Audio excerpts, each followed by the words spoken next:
Welcome to Fantasy Fanline.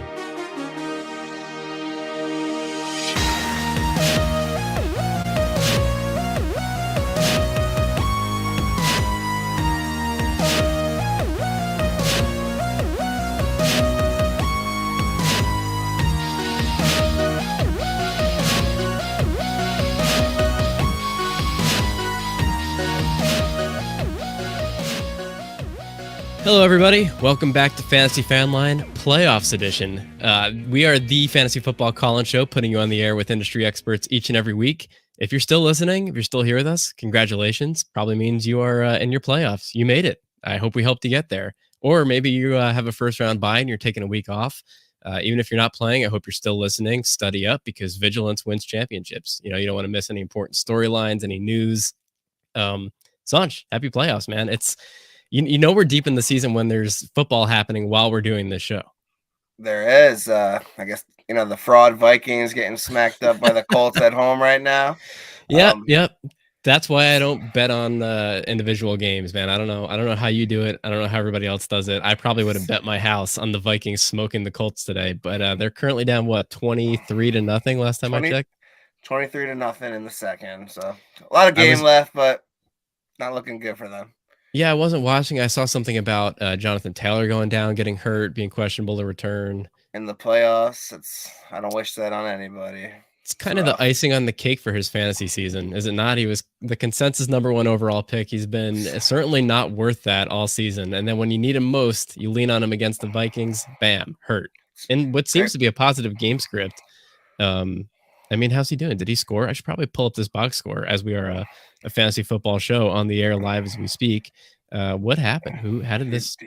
Doesn't have a rushing touchdown. Deion Jackson has a receiving touchdown. And good. Congratulations to all the Deion Jackson managers. It looks like a block kick was returned for a touchdown and a whole bunch of field goals. So big Chase McLaughlin day. Colts defense.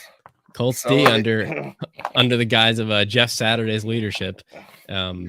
Great. If you played them, congratulations. Yeah, well, if you did, maybe you should be hosting this show instead of us because we didn't see that coming. But, we hope if you're listening to us for the first time that you subscribe to us. We are live every week of the regular season of the NFL, which means that we'll be with you in some form or fashion through all of the fantasy football playoffs and championship weeks.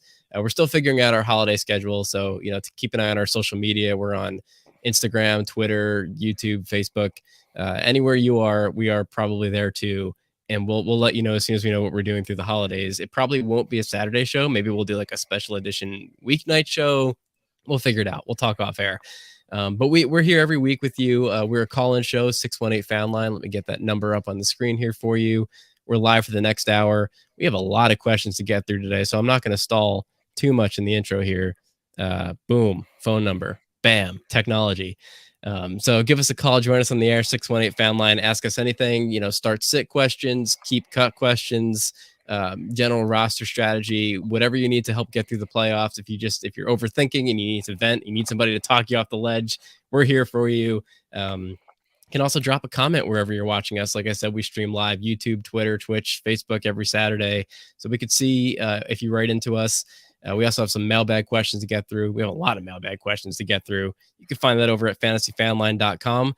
And we also have a Patreon, patreon.com/fantasyfanline. Most importantly, that is what supports this show. We're an independent show, independent podcast, live show, and we rely on you guys, our supporters, to help us do what we do each and every week. So you could do that over there and get a shout out every week on our show. Join the likes of Alan Wu, Josh Green, John Lanfranca, our current executive producers over at Patreon. Thank you guys so much for your support each and every week.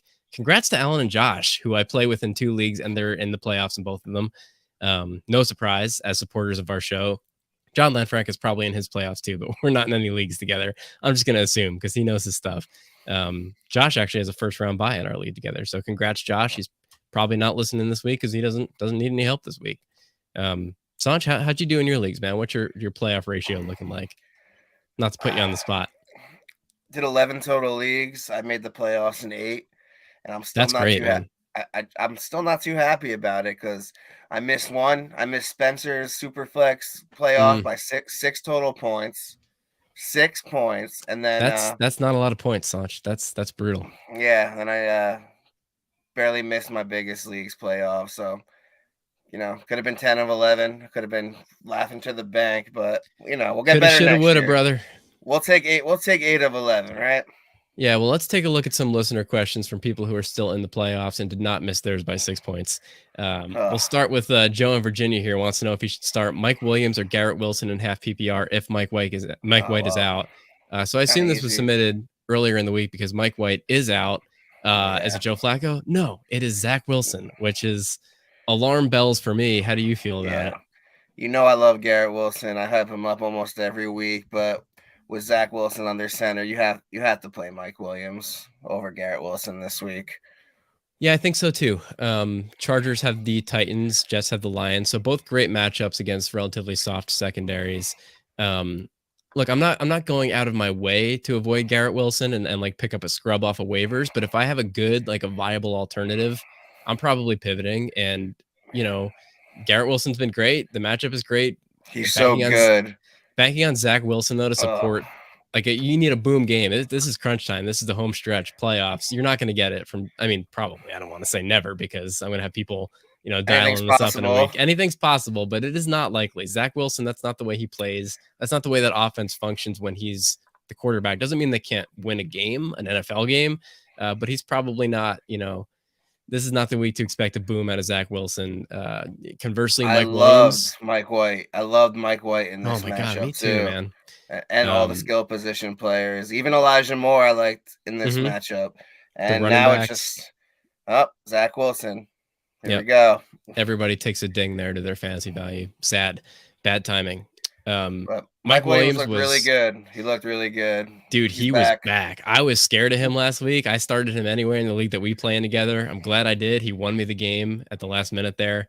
He didn't get a huge target share, but he caught all 6 of them for 116 and a touchdown. Like, that's always the upside with him. Like, we're always scared, he could come out and break his leg, in the first play of the game. I mean, anybody could, but it feels more likely. It feels like he has more legs to break somehow. Like he has more bones and ligaments. He's always banged up, but when he's healthy, he's pretty elite. He's elite. Yeah, he definitely is as a talent and elite upside, and he's healthy for the moment. And so is Justin Herbert. I mean, I think that's worth mentioning. It's been a big difference in the past couple of weeks with him looking healthier as a passer.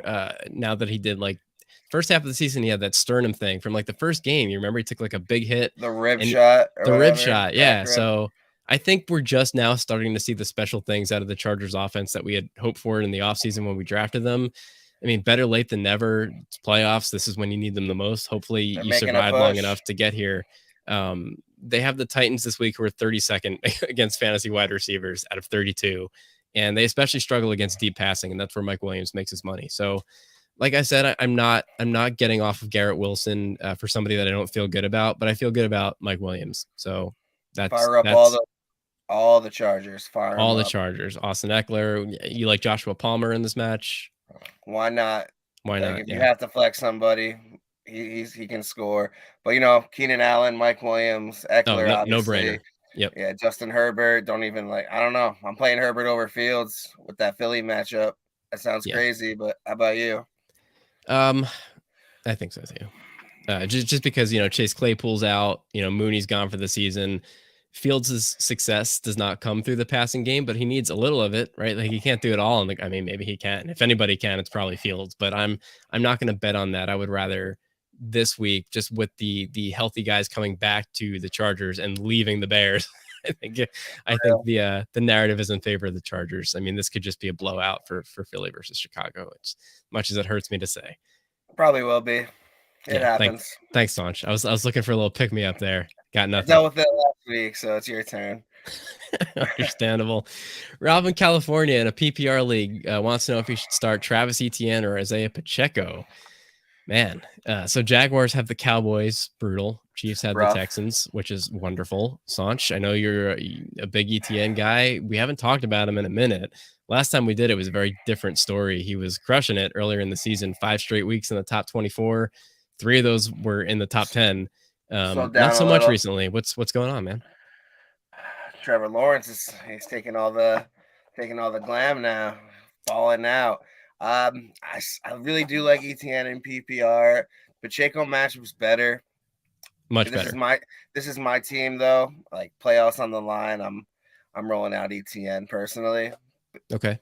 Oh no. All right, you're here with me, Greg? Oh yeah, I got you. You buffered a little bit. It's Oh okay. no. We're okay.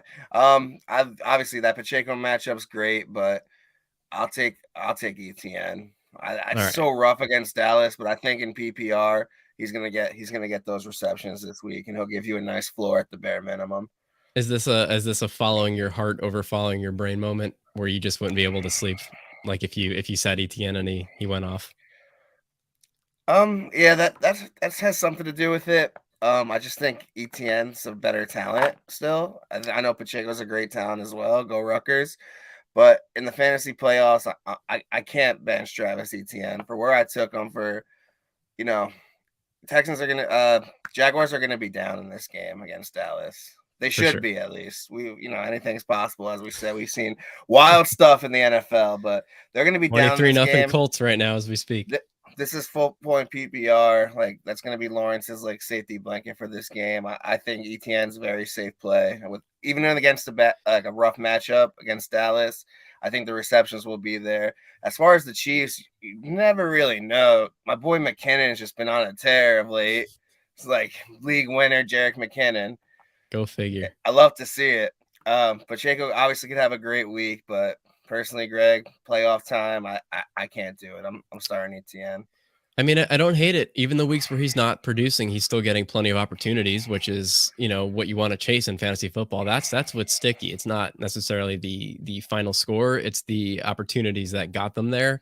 I'll take a guy getting double-digit carries in each game, couple targets a game, over a guy who's seeing half of those opportunities and just falling into the end zone. So. I'm not afraid of ETN this week, even like you said against a game script like the Cowboys. He's really, I think, not matchup proof, but certainly game script proof. He's going to carry the rock when they're ahead. He's going to catch the football when they're behind. Even though it hasn't been panning out the last few weeks, I think the process with ETN, I'm still not afraid of him. Pacheco's kind of on the inverse path. Like he's been putting up low double digit fantasy points past 4 games straight, but he's never booming, right? Let me pull this up. Running back 23, 16, 15, 17. So like he's not losing you the week. He's not winning it single-handedly. ETN, like you said, is the better talent, much more explosive, could take any of his opportunities to the house, 60-yard touchdown. Pacheco's got a much better matchup, much better game script. The Chiefs are favored by more than 2 touchdowns against the Texans right now. So he's got a great floor. I Like mean, thinking about it, man, like if the Chiefs get up huge, they could run this guy into the ground. So like it's a really tough question, Ralph. I'm going ETN, but like I'm not mad at you if you want to start Pacheco in the better matchup at all. It's interesting because this could be one of those games where the Chiefs, pull their starters by halftime, but like Pacheco isn't one of those superstar running backs that they're going to want to keep fresh for like a deep playoff run. So I don't necessarily see them He's a benching rookie. him and Yeah. leaning on McKinnon. Like Pacheco's going to be in there start to finish most likely. And God, this is such a hard one. I think I'm going to give a little bit of a weak answer and say that it depends a little on your roster construction. If you have a lot of volatility in your roster this week, a lot of boom bust guys that you're not sure about, I'm probably starting Pacheco for the safety because I feel like that balance is important. If you have a lot of guys you don't see a lot of upside in, if you have a lot of safe floor plays, I'm probably going ETN. And if it's kind of neutral, if it's a mix 50-50, it's playoffs, baby. I'm going ETN for the nitro button.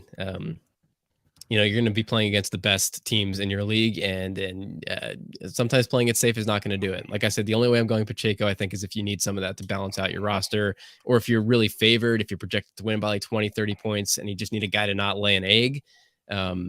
Slot Pacheco in there is probably good for 10, 12 points. Looking at fantasy pros right now, they're like, who should I start kind of thing. 76% are on the Pacheco train of experts. Really? Yeah. That's interesting. That's why we have conversations like this. That's why this show exists, so that you don't just look at a list, because what's right for one person or the majority even is not going to be what's right for you necessarily. So I think that there are a lot of situations where it's the best move to start ETN. I hope that I've made a case for both sides, and I hope that Ralph in California, one of these scenarios that I just described applies to you, so that you can pick it out and say, oh, that's me. here's the decision I'll make, and all of you listening at home as well. It's a tough one. I think that they're both potentially great options this week. Both 1 o'clock games. We'll be watching them. Good luck, Ralph. Let's keep it rolling here with some mailbag questions from fantasyfanline.com. Jordan in New York wants to know if they should start Hollywood Brown or DJ Chark this week in half PPR. Yeah. So the Cardinals with Colt McCoy under center are facing the Broncos' #1 defense against fantasy wide receivers this week. So that is why this question is being asked. DJ Chark and the Lions have the Jets, which is also not a great matchup, but they're not the Broncos. Sanj, what are you doing here? I kind of like the Lions in that Jets matchup. I know they're a good defense, but these are two teams fighting for a playoff game, and I think it's going to be a shootout. Yeah, no Kyler Murray. I'm okay on benching Hollywood Brown. I'm rolling Chark here. I think there will be a lot of points in that Jets Lions game. Yeah, the Jets secondary is good, but the Lions have a lot of receiving weapons, a lot of them. Jets have a couple of good corners. They're going to be dealing with Amon-Ra St. Brown. They're going to be dealing with Jamison Williams. Dude, DJ Scored Chark a touchdown on that bomb. My boy, he did, Jamison man. Williams. Look good. Love to see it. Yeah, Chark might be the matchup beneficiary there out of anybody on that offense. But let's look at it. You know, Hollywood has 8 targets in each of his 2 games since coming back from injury, so he's getting plenty of opportunities, but it's a lot of short targets. I mean, he hasn't scored. He hasn't gotten over 46 yards in a game, which is a pretty low bar. So he's been the short target guy between the 20s. He's going to be catching those short targets from a backup quarterback against an elite defense. I know we just talked about, Garrett Wilson, how I'm not going out of my way to avoid him because of the backup quarterback situation. That does not apply here. I think that I am sitting Hollywood Brown if I can. It's going to be a much lower bar for me with Hollywood, especially in half PPR. It might be different if it's full PPR, because if he goes, 6 catches on 8 targets for 40 yards, isn't going to kill you in full PPR. But this question is specifically half. So that's probably not the format where he's going to find success this week for you. DJ Chark's been pretty good since coming back from his own injury. At least 5 catches, 90 yards in each of the last 2 games, 2 touchdowns in the last 3 games. Like, he's the deep target over there on a good offense. Yeah, so good. He's not going to get the target volume that Hollywood Brown gets, but the targets he does get should be a lot more valuable, should be much higher depth of target. He's got 2 great matchups also after this week. I'm looking at his schedule against Carolina and Chicago. So, Jordan, I hope you make it through this first round so that you get to enjoy him, the rest of the way. But I'm with you, Sanch. I'm starting DJ Chark here. If Kyler Murray was healthy, I'm playing Hollywood Brown, but that's not the case. Totally different story. Yeah, that's a big drop off. Big difference, and that offense is going to look a lot different. So honestly, I'm starting Chark, and I don't feel bad about it. Like, this isn't one that I'm going to lose sleep over, even if it doesn't pan out. I think the logic is there. The process is there. It's pretty straightforward. Randall in Ohio. Oh, speaking of which, is DeAndre Hopkins still a must start? I also have Juju and Zonovan Knight as other options in PPR. So I guess this is a potential flex situation where they can move Hopkins out for a wide receiver or a running back. So we just talked about, the Cardinal situation. I'm going to give Hopkins more of a benefit of the doubt, certainly, than Hollywood Brown, because he plays a different role in that offense since he came back. He's got it done with bad quarterbacks his whole career, Dude, ain't that the truth, man? That's how he's been making money for however long he's been in the league. But poor guy. The Chiefs we've talked about. Juju, has the Texans this week, which is a phenomenal matchup for him as long as it remains somewhat competitive. Like, there's always the risk there of the Chiefs jumping out by 17 points and then running the ball, the rest of the game. But it's a soft zone defense. That's kind of Juju's bread and butter these days. He kills against zone defenses. Zonovan Knight and the Jets have the Lions, and he's been good. So, Sanch, what do you think, man? Matchup. I'm playing Juju. I am playing Juju. All right. In PPR. I think he's a great play. Wide receiver 2 floor with I think, he's like top 6 ceiling to me this week. Like, he could have a monster game against the Texans, and I'll take the guy with the quarterback. The only guy on here with a good quarterback, I'll take. That's a good tiebreaker. Not that I think it's a tie. I like the Juju call. I mean, he's been a little bit of a roller coaster ride, but I think he's had a lot more upside than we sort of expected after a first half of the season where he was kind of religiously just putting up like 8 points a week. they figured something out with him, I think, and how to use him in that offense. And he found success last week against Denver. that elite Broncos defense that we're afraid of this week with the Cardinals. So if he could do it 11 against targets. Denver, he could do it against Houston. That's cakewalk for him. It is. So to answer your question, is Hopkins a must start? Probably not. I mean, he's been a monster since coming back from suspension, so I understand it's hard to sit him, but this isn't going to be business as usual for him. So I think I'm putting him in the Garrett Wilson camp, where I'm not moving off him for just a scrub off of waivers, but I'm not afraid to sit him for a legit option like Juju Smith-Schuster. Hopkins has been okay, like you said, with bad quarterbacks, even specifically from McCoy this year. So I don't think this is a scenario where he disappears, even against the Broncos. So he's, floor's probably okay, but I think his ceiling is probably much lower than it usually is. You want to give Zonovan Knight any love? He's been great the last few weeks. Good matchup on paper. Well, I mean, the Lions have been a lot less terrible recently against running backs than they were the rest of the year. So those season totals might be a little skewed, but he's a bell cow, even with Michael Carter coming back last week to steal some touches. Zach Wilson starting can't be a good thing for anybody on the Jets. Downgrade all Jets because of Zach Wilson. Unfortunately. Yeah, less touchdown opportunities, but he gets a couple of targets every week, double-digit carries. Kind of looks like the Breece Hall role. Are you giving him any thought here, or is it clearly Juju? He's a good play. He's getting 14, 15, 17 attempts the last 3 games. That's what you want. That's what you want in your running back in fantasy. But I don't know that. I just love Juju's matchup against Houston in a game they should steamroll. Yeah. All three not bad starts, but if I have to pick one of the 3 this week, it's Juju. Yeah, and interestingly, I think Juju potentially has the lowest floor, but the highest ceiling. And I would bet on a ceiling play from him this week if I had to, if I had to pick 50-50, if it was like a binary situation. I think he's going to boom. Zonovan Knight, D-Hop, probably not disappearing. Better floors. They're going to be, I think, relied on in their game scripts, but I don't really see a ceiling for either of those guys this week. So give me the boom in round 1 of playoffs, man. Like I said, play to win. We're agreeing a lot today. Love to see it. Great. Well, the show is still young, man. We got to see a lot of mailbag questions here, and we got a few off social media that you haven't even seen yet. So I'll pop quiz you later on. Love a nice surprise. We'll see. Deshaun Watson or Daniel Jones from Dante in New Jersey. He says, I don't know how it's come to this for me in playoffs. It happens to the best of us, man. I mean, I assume you got here on the strength of a good team otherwise. Maybe you have a guy who got hurt. There's a lot of injured quarterbacks right now. None of them are particularly great plays. I mean, we're talking, Mike White. Maybe you had Kyler Murray, give you the benefit of the doubt, and you're looking for somebody to replace him with.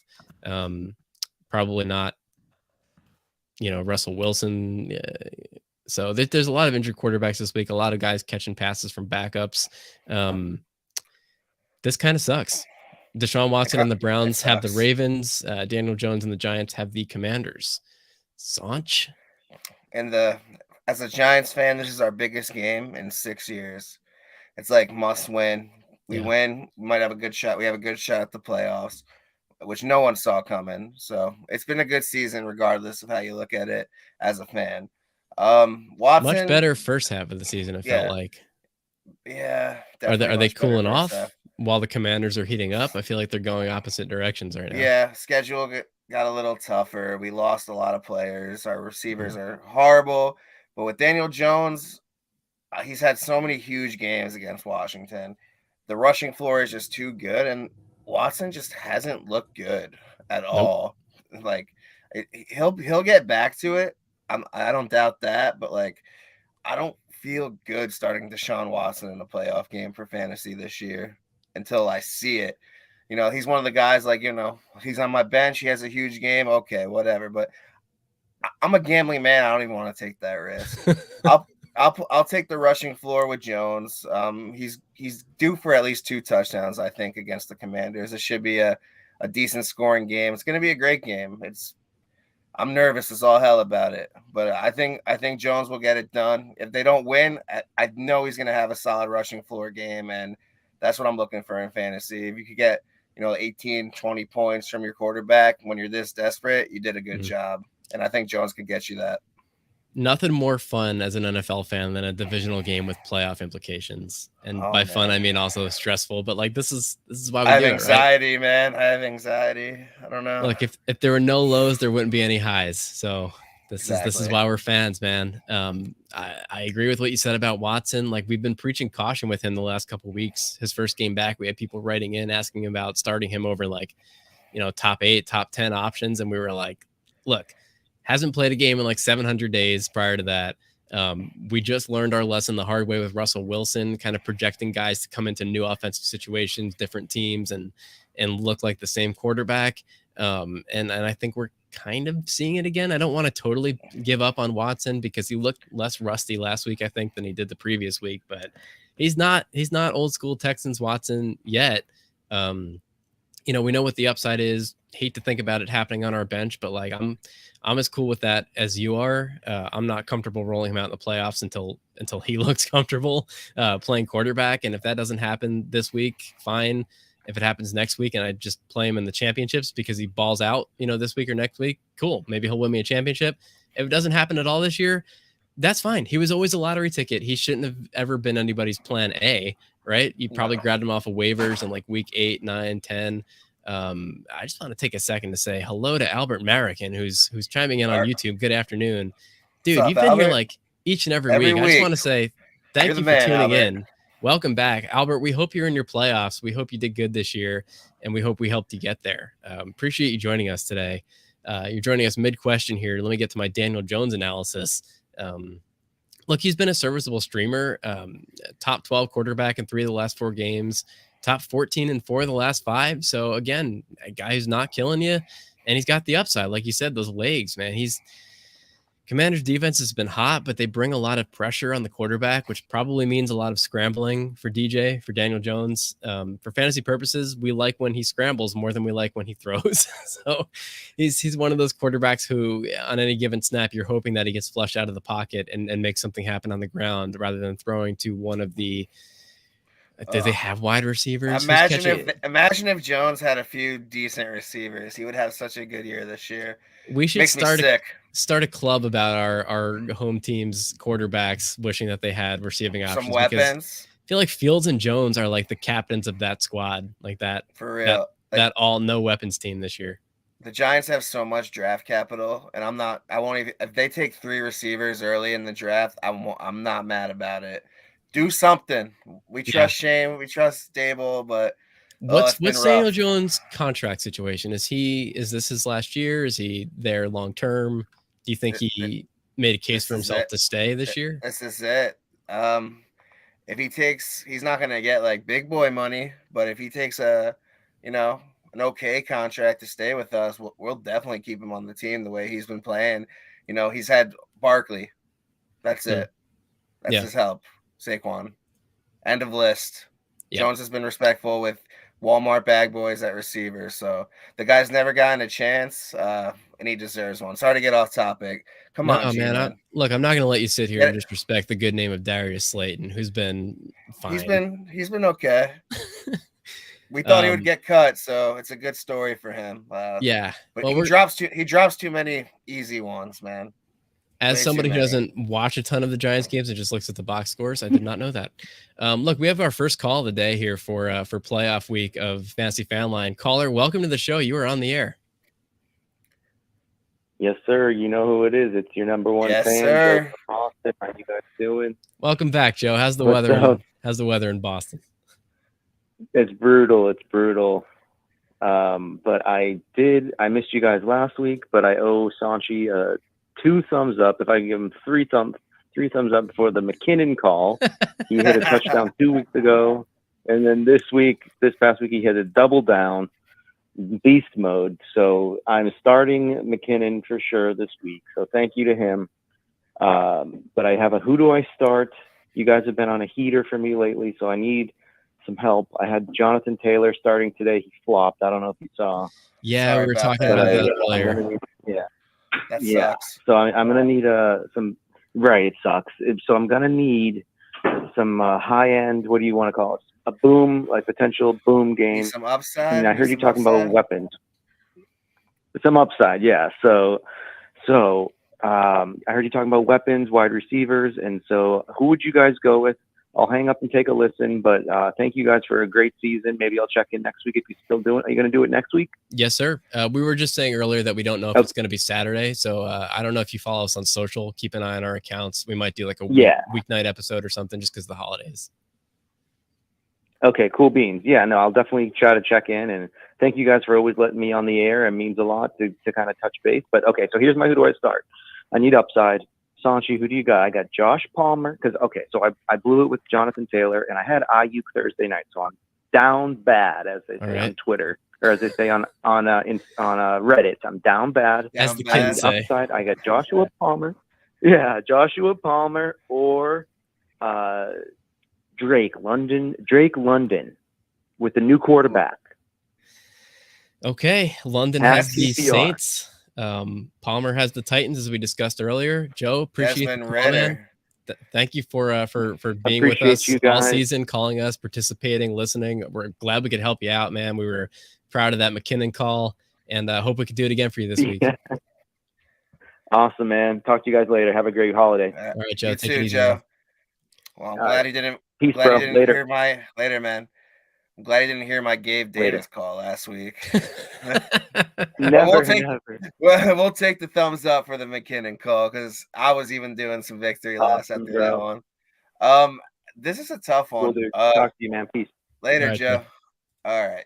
What do you think, Greg? Because what do we know about Desmond Ridder coming into this divisional game in New Orleans? You know, rookie quarterback, first start on the road. You know, history says it's not going to be pretty for him. Drake London, he had a good game before the bye, but that was with Mariota. I was just talking about how much I like the Chargers in this Titans matchup. Yeah, I'm going to take Herbert, the known commodity of Herbert, over the rookie quarterback on the road. I'm starting Josh Palmer for the upside in a good matchup. Yeah, so this is kind of a philosophy discussion because you have two very opposite situations here. Drake London, since Kyle Pitts has gone out, has seen a 33% target share. Joshua Palmer's not going to come anywhere near that. So it's going to be a discussion of quality over quantity, right? We expect the Chargers to have more scoring opportunities. We expect Palmer to probably get a higher average depth of target in his opportunities. So less opportunities, but they're going to be more valuable. We don't know much about Desmond Ridder. He could come out and be great, but he's almost definitely not going to do that, right? Like he's going to come out against a Saints defense that has been like not great against fantasy wide receivers, but it's not a team that I want my rookie quarterback coming out and making one of his first starts of his career against and in the Superdome, loud as hell. Yeah. So, look, Mike Williams, Keenan Allen are going to draw a lot of coverage. I love tertiary targets in high scoring offenses. Palmer's been good in spurts this year. Like, is there a chance? I'm looking at his last few games, 5 catches, 7 targets for 56 yards. Could that happen? Yes, but still got 6 looks last year with last week with Mike Williams and Keenan there. He's part of that offense. He's young. Herbert likes him. I just love the matchup. I love the quarterback situation. It feels safer to me. Yeah, those 6 targets, 2 of them could be touchdowns in this matchup. It feels safer, and it also feels like a higher upside play at the same time. So I think I would take Palmer for both floor and ceiling. So this is a Palmer start for me. The more I talk through this, yeah, in the playoffs where like you can't make a mistake, I am taking the guy Herbert's throwing to over the rookie quarterback on the road for his first start. It's that easy to me. And you know what? If it's wrong, you made the right logical decision. We're not time travelers. It's just we take what we get in our plate and we make the logical choice. And I think we both agree that Palmer would be the logical choice here. Drake London had 12 targets last week. Is that prescriptive of his role moving forward in this offense? Maybe. But if you look at the pattern before that, it looks a lot like Joshua Palmer's target share from a much worse quarterback. He was catching passes from Mariota, who's a worse quarterback, and now he's going to be catching passes from an even worse quarterback. So I don't think that there's a huge difference, most likely in target share, maybe a couple more for London than Palmer. I just want the Herbert targets for upside. Yeah. For sure. With that being said, I want Drake London next year. Oh my Next God. year's Yeah. next year's the year. Yeah, Joe, good luck, buddy. Hope we get you through the week. I know you're off to a rocky start, and maybe the Chargers will turn things around for you. Certainly they did last week. Albert wants to know, how do you guys feel about Garrett Wilson now with Zach Wilson starting? So we talked about this a little bit at the beginning of the show, Albert. I know you joined a little late. So we'll hit the spark notes again.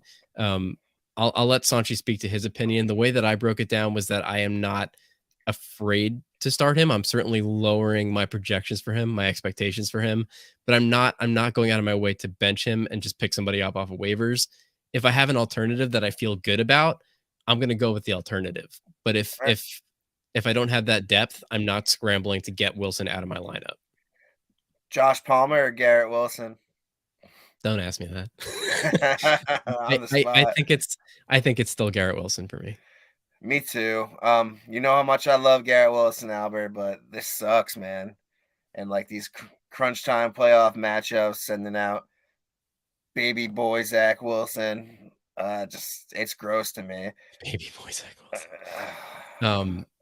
Yeah, Albert, if you want to let us know some of your other options, I mean, we'd be happy to play the name game and tell you who we would start or sit. But that's kind of our general feelings on Wilson. It's bad news, but it's not like, it's not Hollywood Brown on the Cardinals catching passes from Colt McCoy where we're benching him in every situation we can. It stinks because he was like such a smash play in this Detroit matchup with Mike White, and he's such a damn good player. And Zach Wilson, he just stinks. He's not On good. that note, we still have a lot of mailbag questions to get through here, so let's keep it rolling.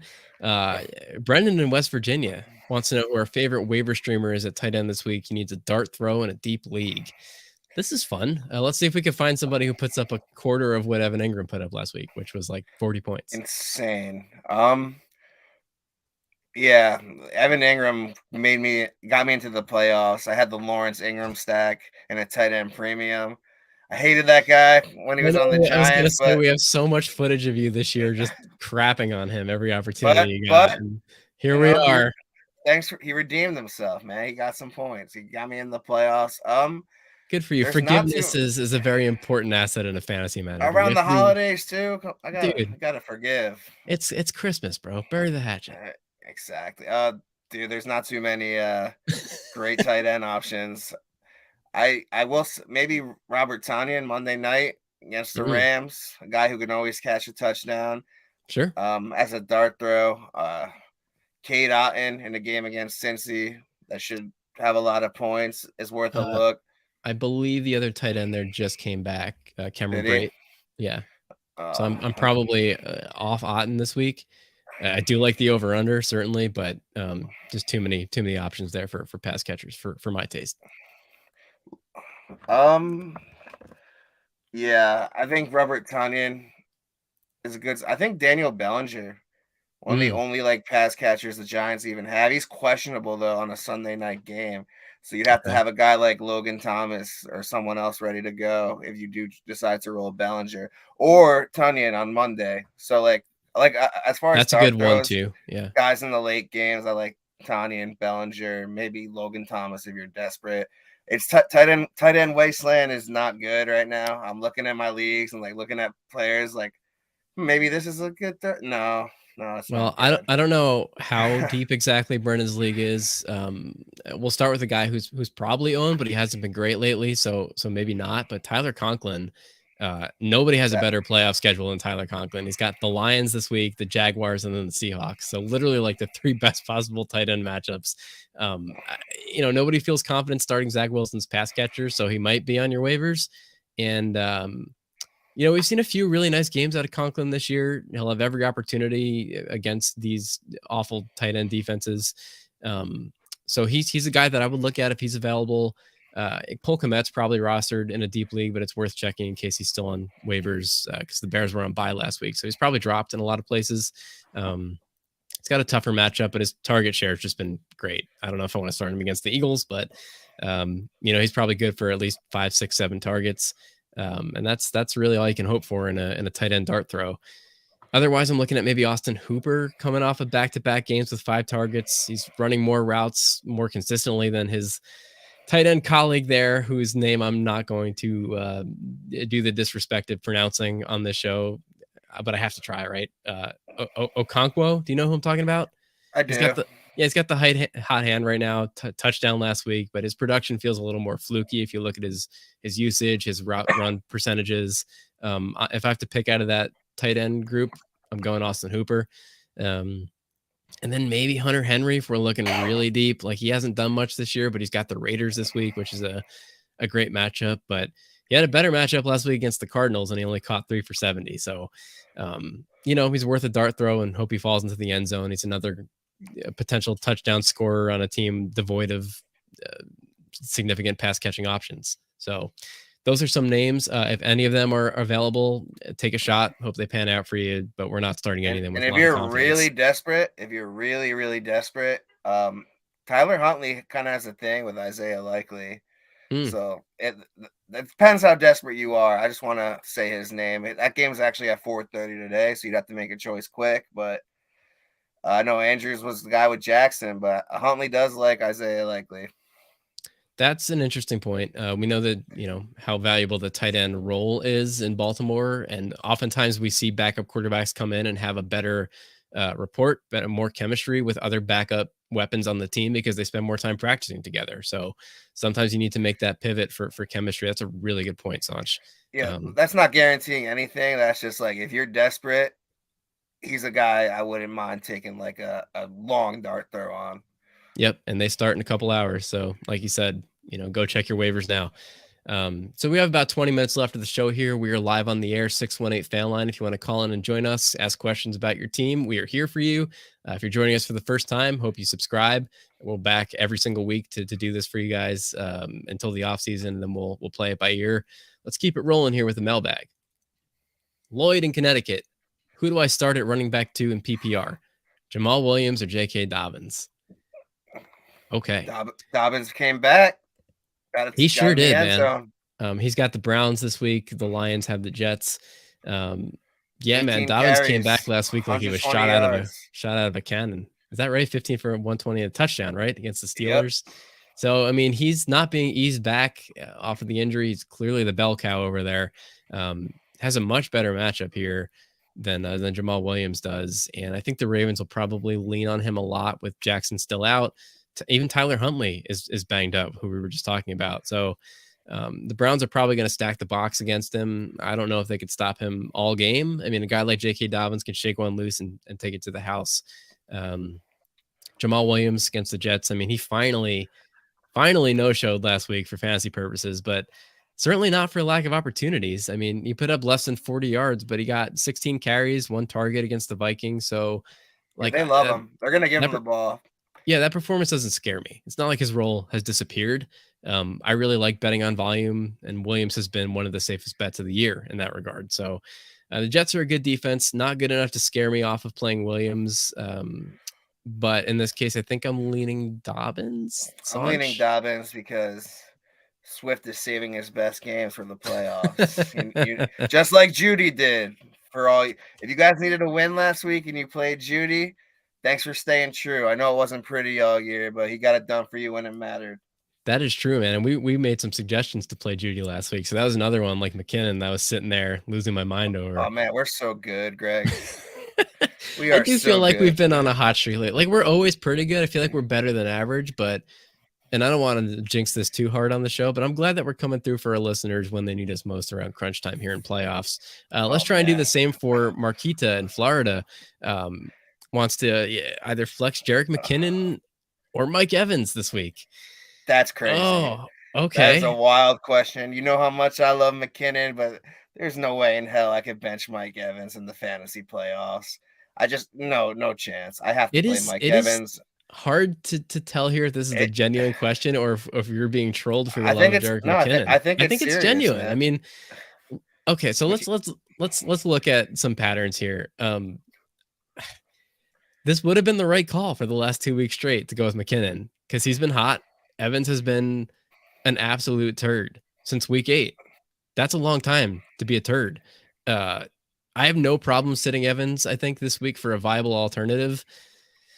Is McKinnon a That viable Cincy enough matchup, alternative? I like the Cincy matchup, man. I think that's going to be game of the You think they're week. going to have to put up points? They're going to have to because Burrow's been red hot. Chase has been red hot, which I also called. That's still going to happen. Down the stretch, that's the league winning stack you want, Burrow, Chase. If you drafted them, congrats. But in this matchup, man, I can't leave Mike Evans on the bench in the playoffs. As much as I love McKinnon and he's been hot the last 2 games, he could be hot in this game. It's a great matchup, but I know his stock's been down and down, but I don't know.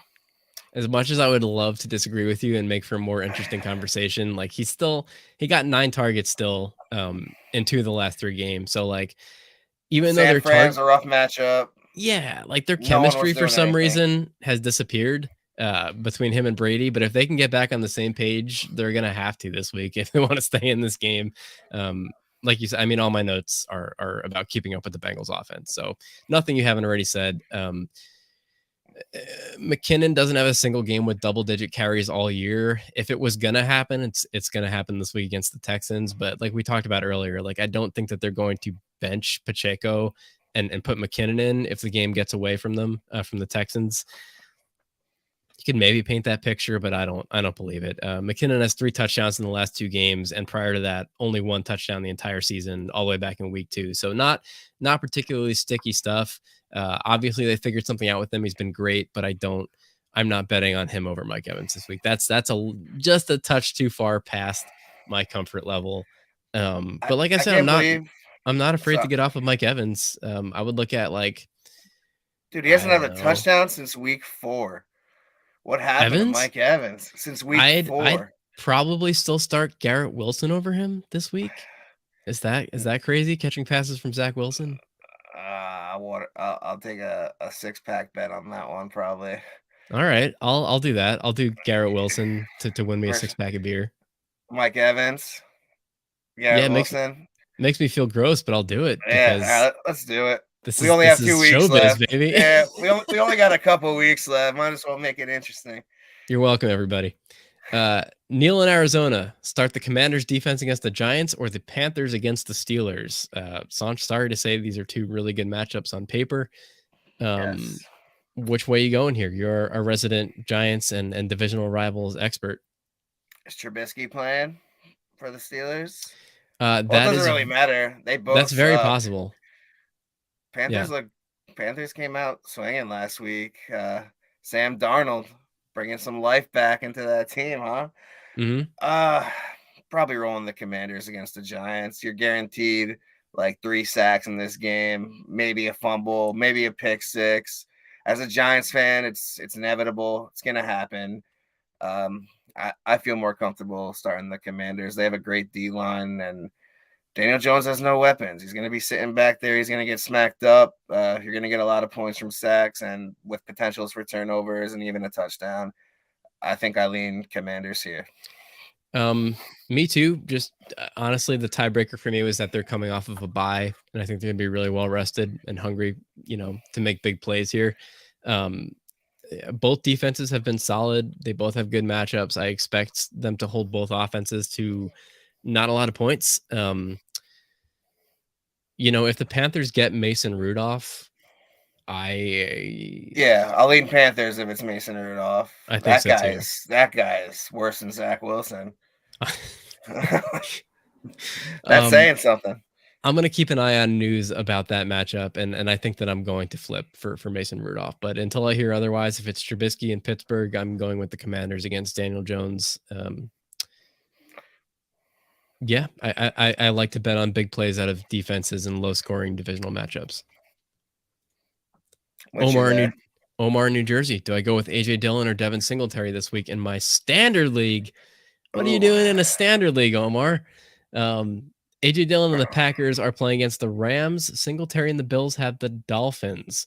So A.J. Dillon has awoken from his slumber to become relevant again, seemingly, over the past 2 games. 2 top 12 finishes before their bye, mostly because of his first 2 touchdowns since literally week 1. So Looks like Aaron Jones got injured in that last game. Oh yeah, that was against the Bears before the bye week. So Dylan saw a lot more carries that week than he has the rest of the year. So I'm gonna write that one off a little bit. Aaron Jones is still injured right now, I think, and A little banged up. questionable. He's Yeah, been he's limited in practice. He's gonna play, but he's clearly banged up. yeah, I expect him to play. He'll probably get close to a normal workload just because they had the bye for him to kind of rest up. If he doesn't play for some reason, I think Dylan becomes much more likable here. Oh, Otherwise, of course. He's a yeah, smash if I don't think his Jones role, doesn't play. yeah, has significantly changed despite the recent success. He's got a tough Rams running defense. The Bills Dolphins backfield, run defenses too, though. I think they're yeah, like the fourth best against the run. yep, and their running back situation, the Bills, is even more frustrating. At least we kind of like a flow chart in Green Bay, right? Like if Jones is healthy and active, you're starting Jones, you're benching Dylan. If Jones is out, you're starting Dylan. Like it's a free for all in Buffalo. We don't Yeah, really this is a know. coin flip. What I usually do for coin flips is peep the over unders. It's Mm, 43.5 for Miami, Buffalo, and then let me check. Let me scroll down here. What am I doing? 39.5 for Rams Packers. So it's kind of close.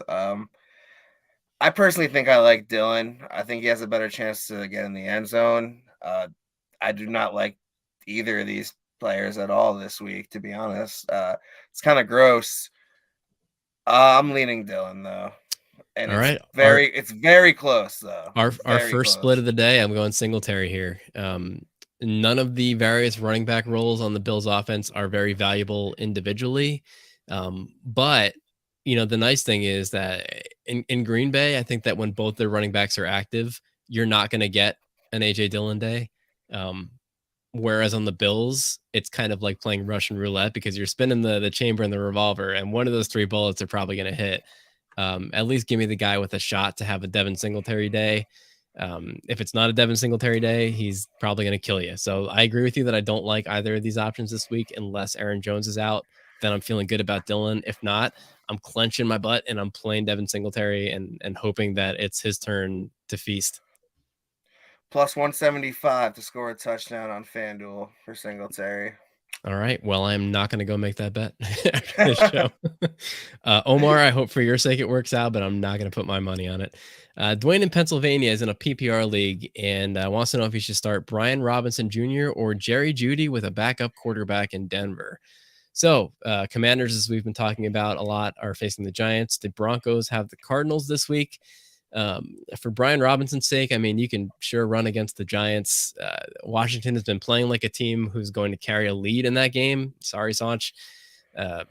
B-Rob has double-digit carries in his last 5 games straight. He's been a serviceable running back too. But this is PPR, so I think he takes a slight ding in that department. Maybe you'll get a couple targets for like 15 yards. Maybe you'll get none. Looking at the Giants matchup in week 13, he rushed 21 carries, about 100 yards, 2 passes. So that's probably a healthy median for his production. Like maybe his floor is he rushes for like 35 less yards. Maybe his ceiling is he gets into the end zone and scores 6 more points. So you're probably looking at like 10 to 20 points, which is solid. Like that's a good range of outcomes. Jerry Jeudy, monster day against the Chiefs last week. Love to see it. Caught 8 of 9 for 73 and 3 touchdowns. But I mean, he's been really good, like leading up to that too. This wasn't a fluke thing. Besides the game where he got hurt, he put up double-digit fantasy points in his other 3 most recent games. So, Cortland Sutton's been out. He's still out this week, and Jeudy has been the guy, and he's looked like it. One of his touchdowns last week was from the backup quarterback, Brett Rypien. Did I get that? Ripping. Is he ripping passes to Jerry Jeudy? He's the guy again this week. So is the upside still there for Jerry Jeudy despite the quarterback situation, or do you take the safe volume of touches with Robinson? If Robinson gets 20, if you could guarantee me Robinson gets 20 carries again against the Giants, I'm 100% playing Brian Robinson. He looked really good against us right before the bye week, well rested. He's gonna get the rock. I can't trust the backup quarterback as much as I love Jeudy. Sure, he's the clear-cut wide receiver 1 there. Sure, the targets will be there. I don't know anything about these backups, and I just don't want to deal with that headache. Give me the running back that's going to get all the carries in the division game, as you said. So the question And, is, are there any teams this week not catching passes from backup quarterbacks? Because I feel like the that's New been York 75. Giants. There you go. But they're all backup wide receivers. Damn shame. Yeah, I'm split pretty evenly here because the Cardinals secondary stinks and Judy's been good, and I don't know the way that Russ has been playing. I don't know that that offense gets much worse with Russ out of it. Hate to say that. You're right. And I have Judy in a bunch of playoff matchups, so he'll be in. I'll have Judy and Robinson in a bunch, so I'll be rooting for both these guys, and I hope whoever you pick ends up being the top scorer. For me, it's going to be Robinson, though. How you feeling, Greg? I am ultimately landing Robinson here as well. But I think that they both have potential for good days. I can't really justify it because I like them both about the same. I think it's a coin flip, but honestly, I just feel a little safer with Brian Robinson here. I think that there's less of a chance of his offense imploding against the Giants than there is for the Broncos with a backup quarterback. Against the Cardinals, who also have a backup quarterback. Like this could just be, this could be a 10-point game, over under wise at the end of the day. So that's not where I want to put my fantasy stock in round one of the playoffs. Give me the game that is probably going to be a little harder fought, with less chance of a low scoring ground and pound game. Yeah, it's so hard to root for. I can't root for the team, but it's so hard not to root for Brian Robinson, man. I get it. We're in the home stretch here. We have Love one more that guy. mailbag questions and a couple more social media questions. No in California. Can we trust Amari Cooper in round one of the playoffs? So, big question here. The Browns are playing the Ravens. Trust him relative to who is kind of That's it. the rest of the information that we need here. Like Cooper's production has been down the last 2 weeks. It was pretty consistently good before that, but of course the decline coincides with Deshaun Watson taking over. So is that indicative of a lack of chemistry, of a change in Cooper's role? I mean, he still looks like the favorite target, Cooper does, but he's also banged up. He's got a hip injury that we think he's going to play through. So he's certainly risky, but he's a talented player. He's getting a lot of opportunities still, plenty of upside throughout the season. He's still got it. Anything broad that you want to say about Cooper's situation here before I name some potential alternatives? I mean, unless you have a guy like a Juju or even a Judy, like someone like that, Those were both guys I was going to ask you about. Yeah, you kind of have to play Cooper. Okay, Maybe so Josh. We talked about Josh Palmer. I probably wouldn't play him over Amari Cooper in my fantasy playoffs, but same. I would squeeze a Juju in for sure over Cooper. Judy's close. I'd probably play Judy, but you know how Cooper gets. He has his bad weeks, and all of a sudden he goes for like 34 points. Why can't it be this week? You could, maybe it's the week Watson does finally, get some chemistry going, and he shakes some rust off. It could happen. It's hard for me to bench Amari Cooper in the playoffs, but as I said, it all depends on your options. I think those names give me a pretty good idea of where you're at without really asking anymore. But I have to ask just because it's been a running theme of the show. Garrett Wilson. We need to help people figure out what to do with that guy. Oh, I don't know. Not with Zach Wilson. I'm playing Cooper. Yeah, me too. I hate to say that. I don't think there's any shame in it. We have an Instagram question here from Anson Pants 93. Fabulous handle there. He wants to know if he should play Danny Dimes or Jared Goff. And this is a matchup against me, so I'm not even going to answer it. Oh, interesting. Okay, so you're going to abstain from this question. I think you should pick up Ripon. Brent Ripon. Colt McCoy. Yeah, Colt McCoy's a great matchup.